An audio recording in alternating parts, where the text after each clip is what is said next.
We're trying to mainstream the awareness that caring for God's creation is a religious value. It's not something that, only environmentalists are responsible for. I'm Mitch. And I'm Missy. We're co-workers. He's the boss, and we're married. And she's the boss. Together, we host Good Faith Weekly, a podcast on faith and culture. What could possibly go wrong? Tune in and find out. Missy. Welcome to Good Faith Weekly. On this episode, Missy and I are going to catch up, then talk about the latest current events, and then later on the pod, Missy and I got to sit down with a rabbi who lives in Jerusalem. Rabbi Yonatan Neril is the founder and executive director of the Interfaith Center for Sustainable Development, and we just had a wonderful conversation with him talking about creation care and climate change, and you will not want to miss our conversation with the rabbi. So it's going to be a good episode. Stay tuned.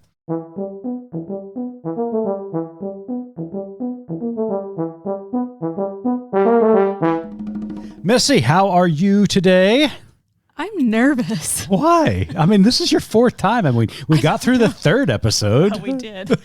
I don't know. I think over the last 3 weeks, I've received so much encouragement and texts from friends and family who have listened and saying how much they've enjoyed it, which at first just made me feel so proud and humbled. And then I realized, I think I know why they're listening. Why is that? They know. It's only a matter of time before something comes out of my mouth.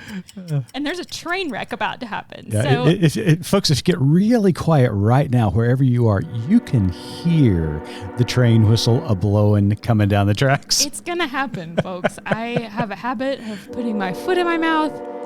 Mitch says all the time, say it in your head first. I'm not very good at that. So I don't know why, but yes, I'm feeling very nervous today, but it's good. I had a chat with my doctor about it. And she's going to help me out. Oh, man. We are sending that doctor to vacation places that she can only imagine. Something like that. If nothing else, I hope I'm entertaining for her.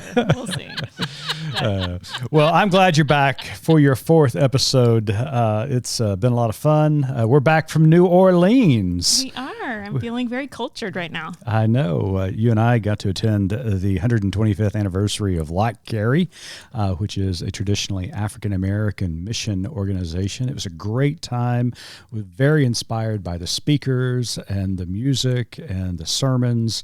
It was just a great experience overall. So what was your major takeaway after coming out of that meeting? My major takeaway is just wishing that everyone could be in all of these spaces that we, are in, and hearing from challenging and inspiring speakers of different perspectives, of different backgrounds. It just, I don't know how to put into words. It's kind of like that old, for those of you who went to youth camp, you come back from that and on this emotional high, but it's a little different. It's a little bit more intellectual. And I've just really enjoyed being able to be in that space. And it was a wonderful conference. I've got many, many notes on my phone. I was just telling you before we started recording that there are other things I want to talk about as we go forward in the coming weeks. Yeah. And as great as the conference was, as inspirational as it was, I have a feeling that your favorite moment may have occurred the day after the conference concluded, on a rainy day on Bourbon Street. It did. So tell us a little bit about what happened that day. You didn't warn me about this because I feel like we should give, where was that? It's the Fetzel? Fritzels. The Fritzels European Jazz Club. We popped in. It was about to rain and thought we needed hydrating. Yes, we'll go with it's that. very, very hot in New Orleans. And there was a piano player, singer there named, oh shoot. I'll put it in the show notes, you guys. Let me get my notes and hand write that down real quick. Anyways, and he was asking for a request. He was playing all the old favorites. He was great. And I had one request and I never had the courage to ask for it, even though we were, half a dozen people in there. It wasn't like a big crowd. And so I never asked, and I chickened out after each song. And then he said, okay, if there's no more requests, I'm going to play my final song. And within 3 notes, I realized he was playing my one request, and I just got teary. Yeah, you did. Yeah, I did. It was I'll Fly Away, which I know probably theologically it's not sound, but I don't care. It was amazing, and I really enjoyed it. Yeah, it was a great time. So, well, I'm glad to be back home. We've got lots going on in the news this week. I published an article yesterday at goodfaithmedia.org talking about the latest trend and rise of public schools banning books and removing books from shelves. And this is happening all across the country. In fact, there's an organization, a nonprofit called PEN America, a nonprofit advocacy group, reported to the Washington Post recently that last year, books that were removed from libraries were up 250%. And a vast majority, in fact, I would almost guarantee that almost 99.9% of these books deal with 2 subjects. One about LGBT. Yeah, I know, right? Got alphabet there.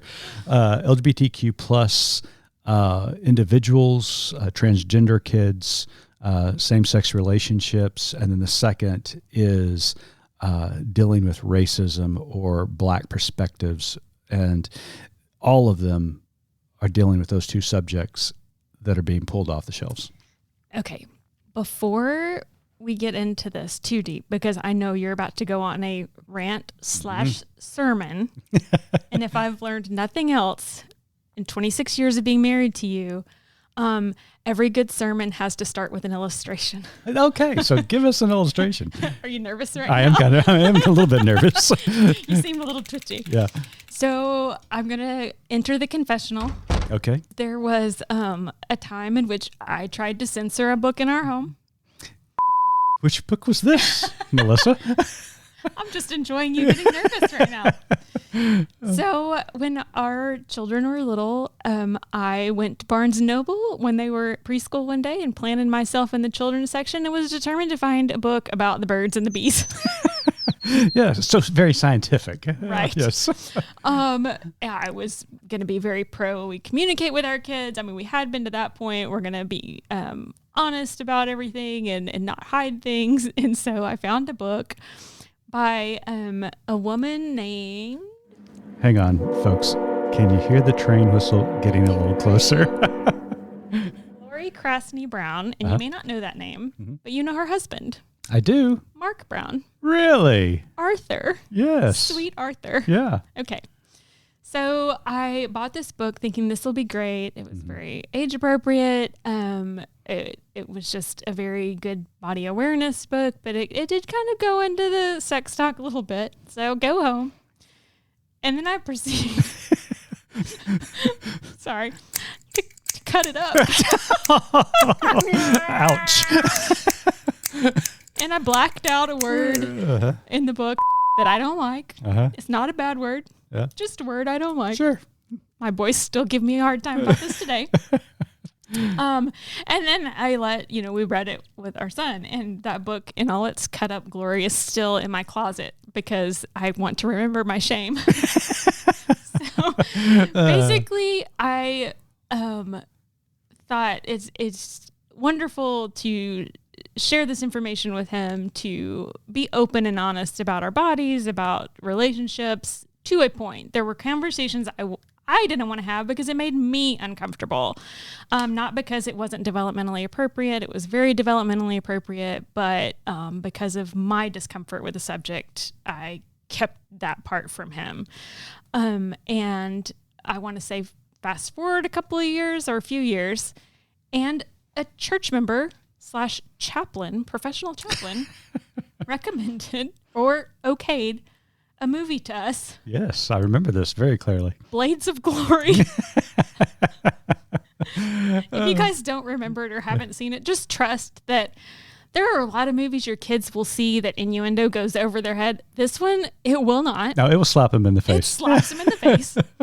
And so later at that night, after watching the movie, he comes into our room and just asks, point blank, what is sex? Uh-huh. And so we had a conversation. The end of that story is even better. I'll save it for later.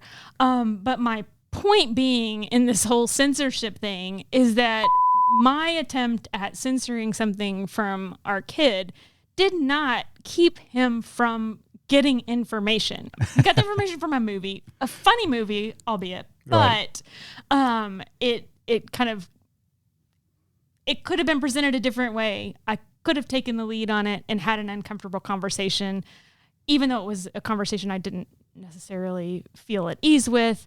I tried to keep that censored in our home, at least for the time being, and it sort of backfired in ultimately a pretty big way. So anyways, there's my sermon illustration. Now you can take it. if we were Catholic, I would have you go do 3 or 4 Hail Marys, but since we're Baptist, it's 3 or 4 shots. No, this is a rising trend. It's always been around. Book burners, book banners, they have always been around, but it has significantly increased over the last few years, beginning with the pandemic. And our public schools have always been a target for privatizers and people who would like to instill their quote-unquote Christian values upon the rest of society. But it has gotten a lot worse since the pandemic. It began with the politicization of mask wearing and the closing of schools. Parents were saying that their rights, their children's rights, their rights were being infringed upon because people were trying to stop this global pandemic in its tracks. They fought parents, they fought teachers, they fought administrators. It continued to get worse, and then it moved into the racial justice conversations that were spurred on by the death of George Floyd and Breonna Taylor and others.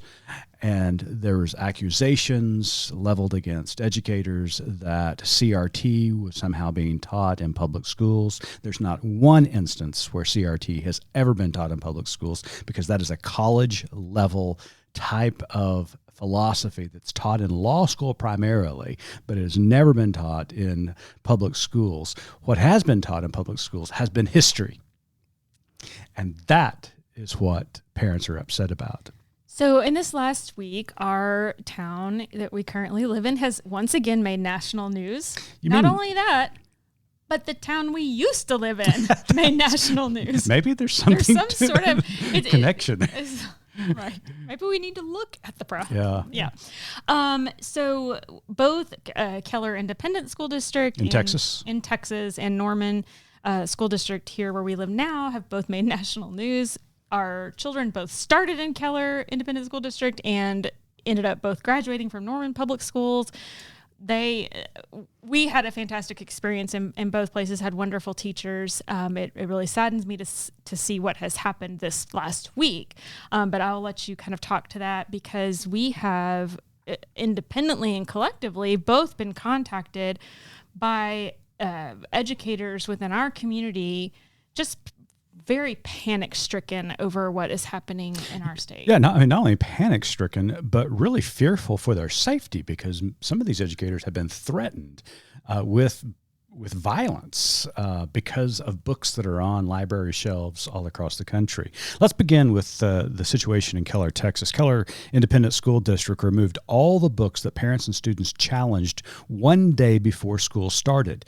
Titles included books such as The Bible, The Bluest Eyes by Toni Morrison, who is a laureate, a national laureate, past laureate, and a novel adaptation of Anne Frank's The Diary of a Young Girl. Parents challenged these last year or over the summer, and so the school district's response to that was to remove them off of the shelf.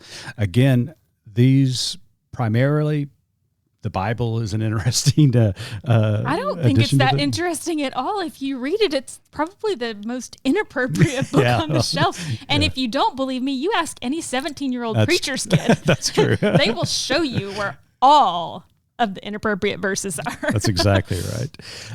The Keller decision was inspired by the latest policy that was released by the Texas Education Agency after the Republican governor, Greg Abbott, directed the agency to develop a statewide standard for books in public school libraries.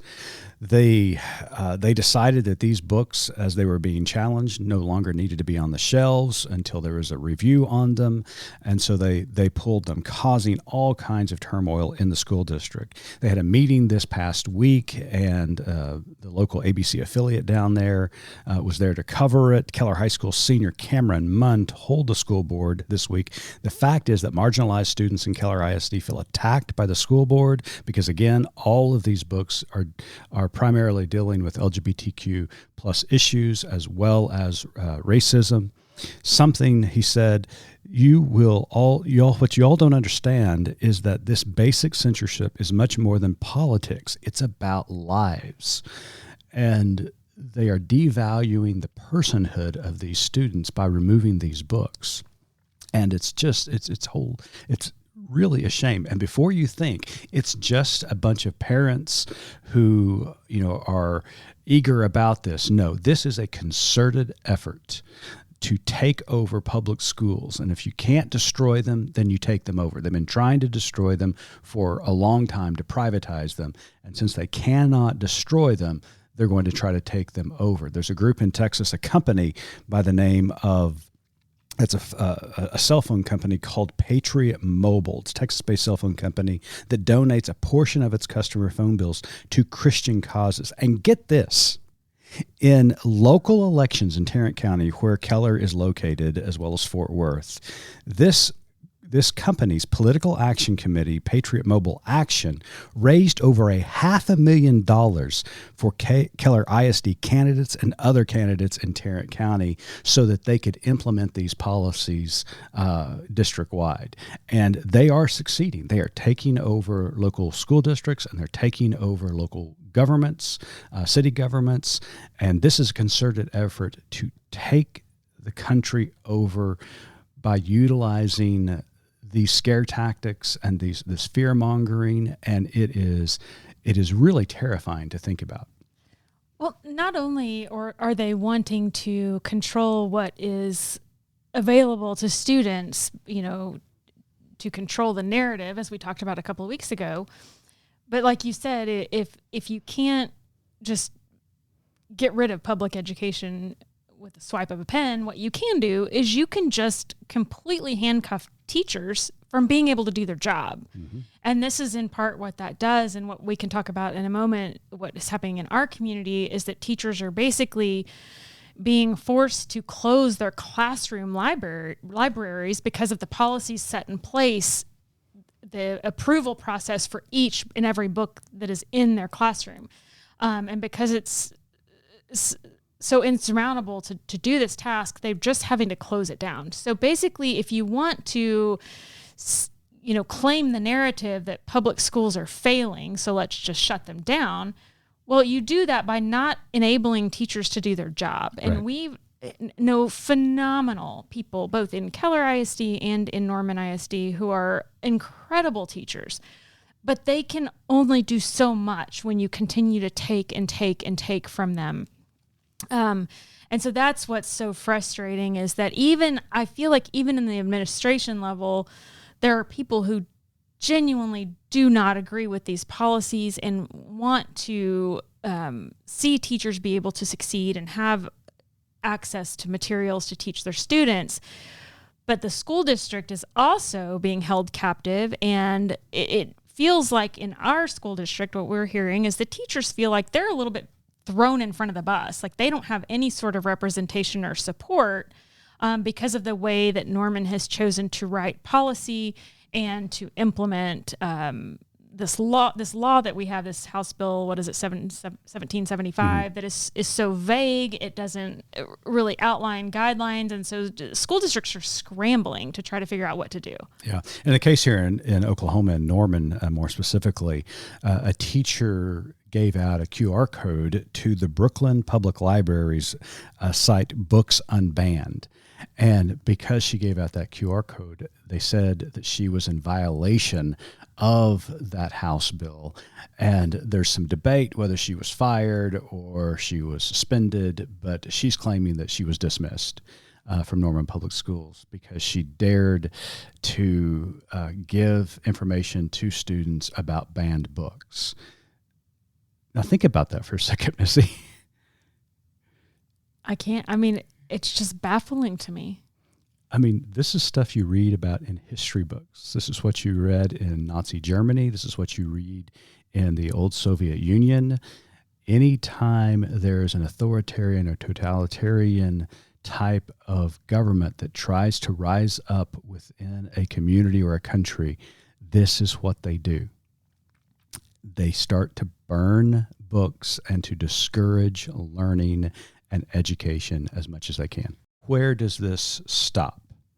Because a lot of the pushback on some of these books, especially dealing with racism and systemic racism, is that, well, our children are feeling bad because they have these certain beliefs or because they're of Anglo descent, or that we don't agree in same-sex relationships. And so they're saying our children are made to feel inadequate because of that. Well, what's going to happen next? Are we going to start banning the biography of Jackie Robinson, of Jesse Owens, of the incredible Harriet Tubman, these great figures in history who had to fight against the system in order to gain their rights, or to abolish slavery, or to break the law, as Harriet Tubman did, to get people out of the South on the Underground Railroad? Where does this stop? The thing is, just because you're hiding something doesn't mean it didn't exist. Right. And in this day and age especially, attempting to hide something is not going to ultimately be very successful. Because we have access to information, you're just making it very difficult for teachers to do their job. Unfortunately, it's clearly successful. Like you said, these organizations that are kind of just quietly dumping money into school board elections, into city council races, and that's where these changes are being made and being seen and being so deeply felt in the actual classroom where your child is sitting. And I just don't know how I would feel right now if I had a child, still in school. Yeah. I want to conclude this part of our conversation by quoting Republican president and World War II hero Dwight D. Eisenhower. Eisenhower said this: "Don't join the book burners. Don't think you're going to conceal faults by concealing evidence that they never existed. Don't be afraid to go to your library and read every book." That's a good word. It is. So folks, fight all of these book bans, this anti-education, anti-inclusivity, because it's sending our country and our communities down a road that none of us really want to go down. Shifting gears here, you and I sat down with an incredible rabbi this week talking about creation care and environmental sustainability. Our guest next is going to be Rabbi Yonatan Neril. It's got a great interview, so you don't want to miss it. Hey listeners, check us out online at goodfaithmedia.org and follow us on social at gfmedia.org. We'd love for you to subscribe, rate, and review the podcast. I'm new here and could really use the feedback, but only if it's glowing. Thanks for listening.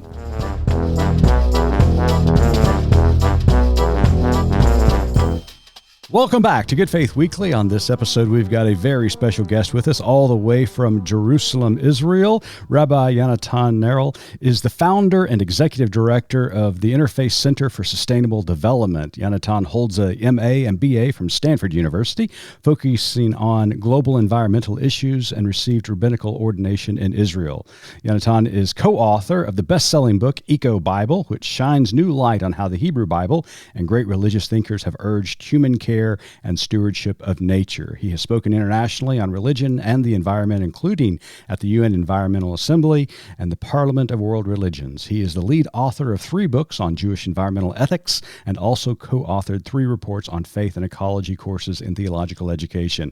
He lives with his wife and 2 children in Jerusalem. Rabbi, welcome to Good Faith Weekly. Thank you. It's great to be here with you. Rabbi, I was looking at your website in preparation for this interview, and I find your work fascinating. And it's the center is called the Interfaith Center for Sustainable Development. And I was wondering if you could share with our listeners a little bit about the mission and how this was formed. Our mission is to reveal the connection between religion and ecology and mobilize people to act. I founded the organization 12 years ago.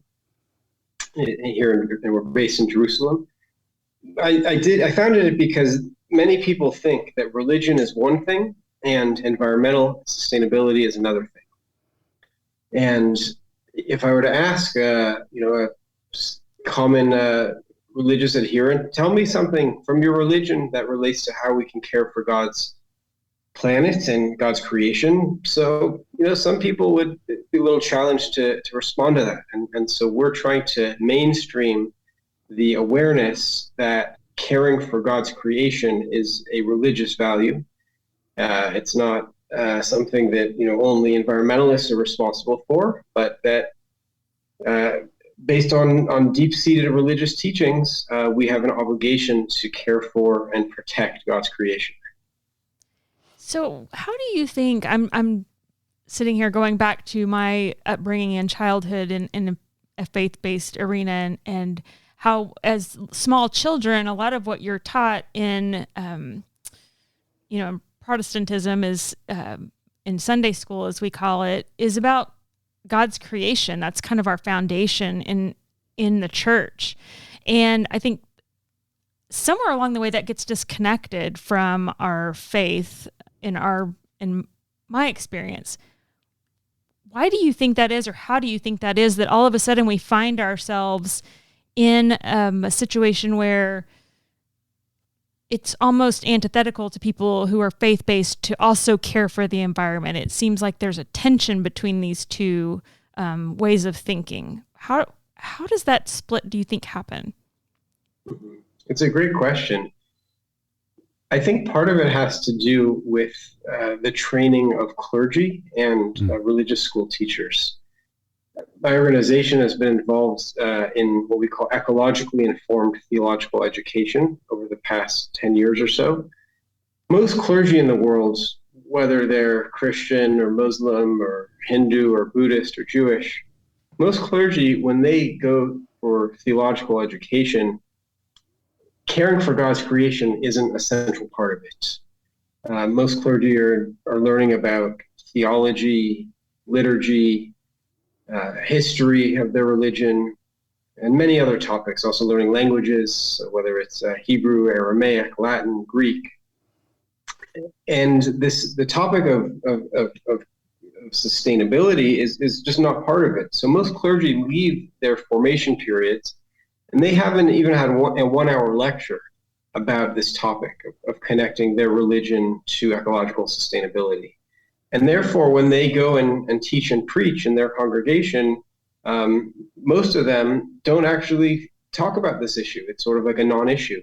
And so part of the work that my organization's been doing has been trying to encourage formation programs, theological schools, to engage on this issue and to make it part of their training. I've also been encouraging people who go to church or synagogue to encourage their clergy to talk about this issue and to say, look, this is something that's important to me, and I want to hear more about it from you, the clergy member. especially if the clergy doesn't talk about it. What Missy seems to be alluding to, at least from my perspective, is that we have evolved into a very consumer-based society where we look at things as resources and products to use and to disregard. But when you read ancient text, whether it's the Hebrew Bible or other ancient text, there seems to be a spirit and attitude of sustainability, such as rotating crops and caring for people and your neighbor in a very benevolent way. How much do you think that Western culture has diminished the theology and ideology of sustainability as we read it in ancient text? That's part of the reason why I co-authored Eco-Bible, which is an ecological commentary on the 5 books of Moses on the Pentateuch. Because when I was studying in Jewish seminary here in Israel over the course of 7 years, I came to see that ancient commentaries by rabbis on the Hebrew Bible related a lot to issues of ecological sustainability. And these rabbis were living, 2,000 years ago, 1,000 years ago, 500 years ago. They were living in pre-modern and pre-industrial societies. And in those societies, their worldview seemed to be different than the modern consumerist worldview. Last week, I was in Sinai. I was on a trip to prepare an interfaith event on Mount Sinai. And I visited Santa Caterina Monastery, which is the oldest monastery in the world. It's an Orthodox monastery, and also the oldest continually in use library in the world. Wow. Where I gave them a copy of Eco-Bible. And, there out in the desert, it was, the awareness of nature and sort of being connected to nature's cycles was something that they took for granted. I saw the Milky Way when I went stargazing one night, in a way I've never seen it, this band of 500 billion stars in the middle of the sky. It was truly amazing. And I think that awareness has been lost on us moderns. I think part of it has to do with urbanization, that most people in the world now live in cities and don't necessarily have such a connection to nature. And I think, as you mentioned, part of it has to do with consumer society, that many people find their pleasure satisfaction in consuming things instead of through spirituality and family and community. Do you also think that we have lost our humanity in this process of becoming more of a consumeristic society? And what I mean by that losing our humanity is that being human means that we are part of an ecological system, and a created being within a created environment. And we only look at the earth as again, I said a moment ago, as a resource to be consumed. Do you think that we see ourselves outside the environment instead of being a part of the environment? Yes, I think that there has emerged what I may call an excessive anthropocentrism, that the human as the center of the world. And according to Jewish teaching, one view of why God created the human being last among all the species is so that we would have humility. And that we would realize that, God created other things before us. So, people like to quote Genesis chapter 1, verse 28, that God said to the human being, be fruitful and multiply and fill the earth and conquer it and dominate the animals and the fish and the birds. But in rabbinic tradition, that those verses are understood in a very different way. Some of the rabbis talk about the juxtaposition of that verse with how God said that the human being is created in the image and likeness of God. And only if we act in the image and likeness of God are we given dominion over creation, which is different than domination. But if we act in a brutal or a arrogant way, then we are taken down and the animals rule over us. And we see with the coronavirus pandemic that this tiny virus seems to be ruling over people. And so, and it's a zoonotic disease that came from animals. So, it's important, I believe, for humanity to be humble, and I believe that humility is actually one of the spiritual solutions to the ecological crisis. Well said. What would you advise? What can we do that's tangible to feel like we are making an impact and respecting our earth? Well, in terms of making an impact sort of at a personal level, one of the things is airplane travel. Airplanes are a very effective way of depositing carbon in the atmosphere because most of the fuel that they burn stays in the atmosphere, and that carbon dioxide stays for 100 years. So if a person wants to reduce their ecological footprint or their carbon footprint, then reducing airplane travel is one way to do it. And there's a lot of local things to see in one's own county and state. A person doesn't have to run to the Bahamas on an airplane to see something beautiful and to have a nice vacation. And then a second aspect, I would say, relates to eating meat, and especially red meat. Cows have this amazing ability to eat grass and subsist on grass, and they do that because they have multiple stomachs. And those multiple stomachs mean that they produce a lot of methane. And methane is actually 16 times stronger than carbon dioxide in causing the greenhouse effect, which is heating the planet. So when we eat beef or dairy, cow dairy, then we are contributing to the production of methane through these cows. And so another way to reduce one's ecological footprint would be to reduce the amount of meat and dairy that a person consumes. Yeah. Reading through your website, you guys got a lot of projects going on there at interfaithsustain.com. One of those you've already mentioned, and that is the Eco Bible Project. Just for our listeners' sake, what is the Eco Bible and how people can gain access to it? Eco Bible is a commentary on the Pentateuch, on Genesis, Exodus, Leviticus, Numbers, and Deuteronomy. And it's a commentary that draws on thousands of years of rabbinic wisdom together with ecological science. And so we've written a commentary on 400 verses in the Pentateuch, and it's ecological commentary. So, for example, what I mentioned about Genesis chapter 1, verse 28. And the reason behind why we did this is because, as I said earlier, many people, they look at the Bible and they say, well, there's nothing ecological in here. And yet, when we see it through the eyes of ancient rabbinic commentary, we actually can see that there's much wisdom that relates to our current crisis that we can draw on in order to live more sustainably. And we also include action items at the end of each section as a way of connecting the theology with practical actions.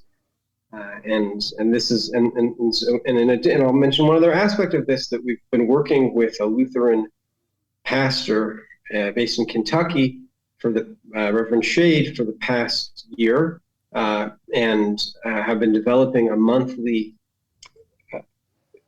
article, a 2-page resource called Eco Preacher, which is based on Eco Bible, but it's intended for Christian pastors and Christian lay people in order to encourage the teaching and preaching on ecology according to the lectionary reading of that Sunday. So this is an additional resource that we've developed specifically for Christians in order to try to encourage this. And hundreds of Christian pastors are receiving this on a monthly basis. And that's exactly how I ran across your work. Is I was doing research on an article that I published at Good Faith Media a couple of months ago entitled "The Heat is On, It's Time to Declare a Climate Emergency." And I found the article in the Louisville Courier Journal about your work with this Christian minister I think she's a professor at Lexington Theological Seminary. And it's just fascinating to me that you're bringing not only the Abrahamic faiths, but also all people of faith who have a deep concern for our environment and its sustainability. So well done, sir. Well done. I think just bringing the attention to the fact that this is not an either or, this is not a separate issue, that as people of faith, as part of creation, this is our responsibility. And somehow I don't know how we got off track and thinking it's separate things. Like you said, the younger generation is more concerned with ecology than theology. The ecological crisis is not just about nature. It's not just about climate change and fossil fuels and CO2 emissions, or it's not just about the birds and the bees, the trees and the toads. It's about how we live as spiritual beings in a physical reality. The ecological crisis has certain spiritual roots, among them arrogance, short-term thinking, egoism, and having our pleasure desire in the physical and consumer behavior. Mm-hmm. And the ecological crisis has spiritual solutions. Those include humility, long-term thinking, caring for other people and other creatures, and finding the source of our pleasure in spirituality, community, and family. Our current consumer society operates at a low level of soul awareness. And according to Kabbalistic or Jewish mystical teachings, a human being has many levels of soul awareness, even 25 levels. And so therefore, being attracted to a big cheeseburger, that's sort of at a low level of soul awareness, because it's not healthy for a person, and the person might get a stomachache afterward. Mm-hmm. But in the immediate moment, it tastes good, and it's not good for the planet. But as we raise our level of spiritual awareness, we're going to essentially reach these spiritual solutions. We're going to become more humble. We're going to care more for God's creatures and for other people. We're going to think more long term. We're going to see that we can satisfy our pleasure desire through spirituality and not just through physicality. I love that. We were also noticing that you there are seminars and tours that you provide, and can you tell us a little bit about that? How can people learn more? How can people participate? Sure. So I just led a faith-based ecological walking tour in Jerusalem with a group of Christian students from Switzerland. And then yesterday, my organization did an interfaith panel that brought together a Palestinian pastor and a religious Muslim woman and myself speaking about religion and ecological sustainability here in Jerusalem. We also lead food tours in Israel's largest food market, which is based in Jerusalem, called the Machane Yehuda Market. We look at that from a faith-based ecological angle. I mean, you're starting to get a sense of, sort of where my head is. Yeah, sure. Which is connecting religion and ecology. And so we do that through Eco Bible. We do that through the Eco Preacher resource for Christian pastors. And then we do that through faith-based ecological tourism in the Holy Land. Yeah, you can find all that at interfaithsustain.com. Rabbi, thank you so much for joining us at Good Faith Weekly. We really applaud your work. For our listeners, check out the Rabbi's website and their group, interfaithsustain.com. It is certainly worth your time, and get the Eco Bible. It is a great resource to have in your library. Well, Rabbi, before we let you go, we always ask our guest one last question, and Missy has the honor of asking it. So, Missy, take it away. As you know, our tagline at Good Faith Media is "There's more to tell." In light of your work and all we've discussed today, what is your more to tell? Well, I would just share something that my daughter asked me recently here in Jerusalem during a heat wave. She said, "Why is it so hot?" And it reminds me of a story that the Nobel laureate Toni Morrison told of a young boy who came to an elder woman with a bird in his hands. And he said to the woman, "Can you tell me whether the bird in my hand is alive or dead?" And she thought to herself, and she realized that the boy was playing a trick on her. Because if she said that the bird was dead, the boy would open his hands and the bird would fly away and she would be wrong. And if she said that the bird was alive, he would close his hands and crush the bird and she'd be wrong again. He had her coming and going. So she thought to herself for a minute and she said to the young boy, "I don't know whether the bird is alive or dead. All I know is that the life of the bird is in your hands." And that's true today for all of us. Each of us has power. Each of us has the ability to live as sustainable, and God-aware a life as possible. And I bless us that we should manifest that with the help of our family, our friends, and with God's help. Rabbi Yonatan Neril, thank you so much for being our guest this week. We really enjoyed our conversation.